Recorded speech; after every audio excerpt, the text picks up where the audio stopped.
আমি হাজার হাজার বছর আগের রাজাদের ব্যবহৃত ঐতিহ্যবাহী পদ্ধতি ব্যবহার করে টুথপেস্ট তৈরি করি। আমি তোমাকে দেখাচ্ছি। প্রথমে আমি একটি পুরাতন পুকুরে যাই, প্রচুর শেলফিশ খুঁজে পাই, জলপ্রপাতের কাছে নিয়ে আসি। তারপর আমি ভেতর থেকে ঝলমলে সাদা মুক্তা বের করে ভালো করে ধুয়ে ফেলি।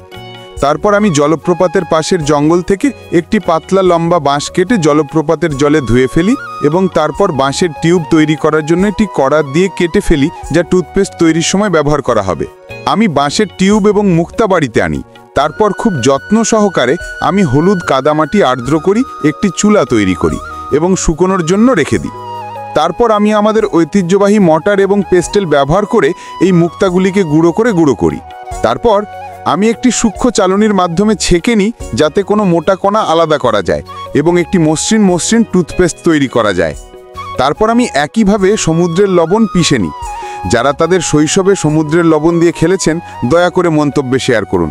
তারপর আমি এই লবণটি একটি নলে ভরে বাঁশের পাতা মুখে রাখি এবং ভেজা কাদামাটি দিয়ে শক্তভাবে বন্ধ করি, যাতে পরবর্তী প্রক্রিয়া চলাকালীন লবণটি নল থেকে পড়ে না যায়। তারপর আমি এটিকে একটি উচ্চ আঁচে রাখি এবং লবণকে ক্যালসাইন করার জন্য রান্না করি। এতে দূষণ দূর হয় এবং লবণের মধ্যে বাঁশের ভেষজ নির্যাস মিশে যায়। ঠান্ডা হওয়ার পর আমি এটি বের করে পুঙ্খানুপুঙ্খভাবে পরিষ্কার করি এবং গুঁড়ো করি।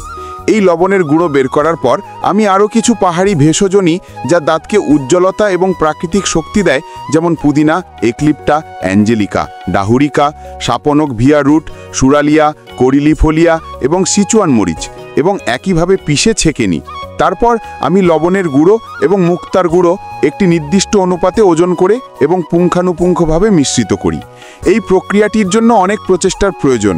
আপনাকে আপনার মায়ের কসম, দয়া করে ভিডিওটি লাইক করুন, চ্যানেলটি সাবস্ক্রাইব করুন এবং একটি সুন্দর মন্তব্য করুন। দেখুন, আমাদের 100% প্রাকৃতিক টুথপেস্ট প্রস্তুত, যা কেবল দাঁত পরিষ্কার করে না, বরং কালো মাড়িতে প্রাকৃতিক পুষ্টি এবং শক্তিও প্রদান করে। দয়া করে চ্যানেলটি সাবস্ক্রাইব করুন, লাইক কমেন্ট শেয়ার করে উপকার করুন।